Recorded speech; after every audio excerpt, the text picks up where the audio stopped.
Mai Kako, a Komomai Curtain Call, a weekly program of reviews, previews, interviews, and features of and or with the great art and artists on Maui and beyond. I'm Paul James Brown. ProArts Playhouse is presenting Howard Ashman and Alan Menken's Little Shop of Horrors, based on the Roger Corman film, with a screenplay by Charles Griffith, directed by Ali Shore, with musical direction by Vania Jerome, and choreographed by Randi Lonzaga. The opening night was a sellout, and by the time you see this review, the entire run could be sold out. You know how the Coconut Wireless works. Mr. Mushnick's Paul Jackal's flower shop at 1313 Skid Row in New York City is on the verge of bankruptcy. Seymour Krelborn, Jesse Rossetti's, and on Thursdays, Shane Borg, an orphan who Mr. Mushnick brought to his store when he was a child, has a plant he names Audrey 2, voiced by Charles Cook, with Joanna Williams, puppeteer. He convinces Mr. Mushnick to put her in the window, and immediately a well-heeled passerby, John Salcedo Viola, comes in to see the plant and buys $100 worth of roses. Mr. Mushnick is impressed.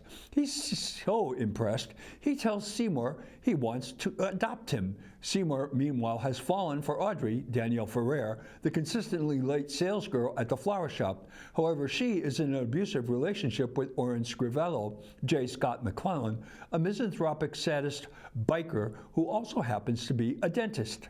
Seymour sees that Audrey 2 is not doing well, and he tries to find something to feed her when he accidentally cuts himself. To his horror, he realizes Audrey 2 is a blood eater, and as she grows and grows and grows, becomes a cannibal. This causes some serious, hilarious dilemmas for Seymour, but ultimately things don't turn out very well for him, Audrey, Oren, Mr. Mushnick, or the world for that matter. ProArts tackles the best of Broadway and consistently raises the level of excellence they produce. The audience reaction was like a sporting crowd in an arena, cheering, screaming, and hooting after every number. I cannot recall another time here when there was such intensity of audience appreciation. The show is a rhythm and blues banquet, and the pièce de résistance is a trio of women who could challenge any trio of singers you can name, and they just didn't sing. They executed Randi Lonzaga's marvelous choreography and actively contributed to several scenes, and by the way, thanks to Kat Gregory and Beth Fox costume designers, they look simply marvelous, darling. Ronette, Nara Boone, Chiffon, Aida Rose, and Crystal, Amber Selig, are the glue of this show. They open it with a rousing prologue, then fill in all the gaps and join the soloists to transform their songs from good to great.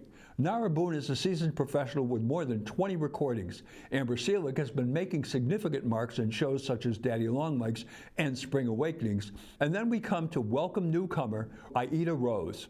She has pipes like a cross between Mahalia Jackson and Aretha Franklin. She has a show-stopping moment in the coda before intermission that brought the house down. These women should consider doing a recording of great R&B tunes. It could be Grammy-worthy. They kill it every time they sing, and they do a lot of it. Seymour is a classic nerd, shy, unsure of himself, pathetically naive, but as circumstances change, becomes powerful, commanding, and confident. Mr. Rossetti's has this character down. The glasses, the disheveled look all contribute to the success of this characterization. He also knows how Seymour reacts in every situation. It is a tour de force performance.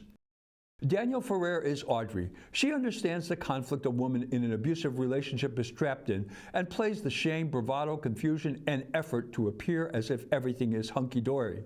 Her big number in Act 1 was Somewhere That's Green. Here, Audrey fantasizes a Donna Reed life in the suburbs with Seymour. It's a plaintive ballad Ms. Ferrer poured her heart into. In the second act, she and Mr. Rossetti's, joined later by the trio, performed the best-known number in the show, Suddenly Seymour. The joy coming from Ms. Ferrer was like a child opening up a Christmas gift they thought they would never receive. The other star of this show is Audrey 2, voiced by Charles Cook and brought to life by puppeteer Joanna Williams. In each subsequent scene, Audrey grows faster than Bougainvillea until she takes over Mushnick and Son's flower shop. Mr. Cook is the best male R&B singer we have, so it was great he got this part. Ms. Williams, who is also a member of Free Range Comedy, brought Audrey 2, Steffi Garrett, and Frances Cain's creation to convincing and crazy life. Mr. McClellan got to play the other villain, the abusive, sadistic, misogynistic biker dentist Orange Scrivello. He had two big numbers, Dentist, where he reveals hilariously his mother's ambition for him, given his cruel tendencies, and his final number, Now It's Just Gas, where he threatens to do dental torture to Seymour, but things don't turn out that well for him. Mr. McClellan is comfortable as the abusive BF biker, but when he reveals he is a dentist, he finds his true character. Mr. Mushnick starts out as a kind, understanding, less than competent small business owner who becomes unexpectedly prosperous due entirely to Seymour, Audrey, and Audrey too. He reveals his selfishness when he finally decides to adopt Seymour. Paul Jackal showed his range in this characterization.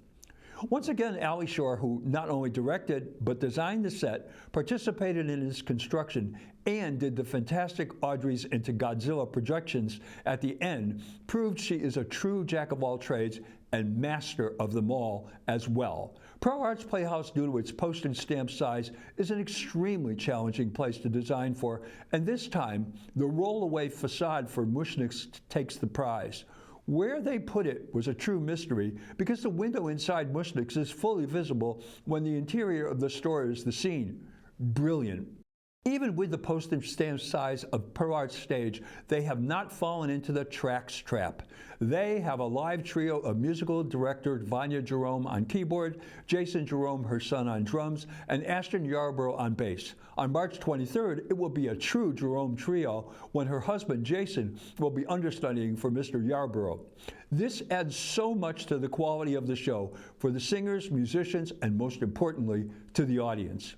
Vania Jerome, who is our most experienced and accomplished musical director, has once again given us the best. This show is more like an opera than a play, and every number and performer were nonpareil. The harmonies were pitch perfect, and the singers were clearly enjoying every moment. Choreographing for small spaces is an art Randi Lonzaga has brought all of her creativity to and come up with effective and delightful movement for the performers, especially the trio. With a cast of 11, costume designers Kat Gregory and Beth Fox brought looks that defined the characters and made the trio look like they stepped off the stage in Vegas. Audrey's wardrobe was particularly stunning, especially her final outfit. They got Mark Estrella to do the lighting design, so you know how good that was. This was a huge project. The set production team was 19 strong. The puppet construction team had 8 people working on it, and ProArts is the busiest performance space on Maui. One is hard-pressed to describe not only the amount of work, but the quality results that came from it. Ms. Shore created and accomplished for our edification. Mahalo nui loa, Ms. Shore. We are so blessed you have chosen Maui to be. Little Shop of Horrors is on Thursday to Saturday at 7:30 p.m. and Sundays at 2 p.m. until April 6th. Go to proartsmaui.org for tickets and information. I have it from a reliable source. The run may be extended. Don't miss it. Well, that's Curtain Call for this week. Mahalo nui loa for tuning in. I'm Paul James Brown. Maui strong. Ahui ho.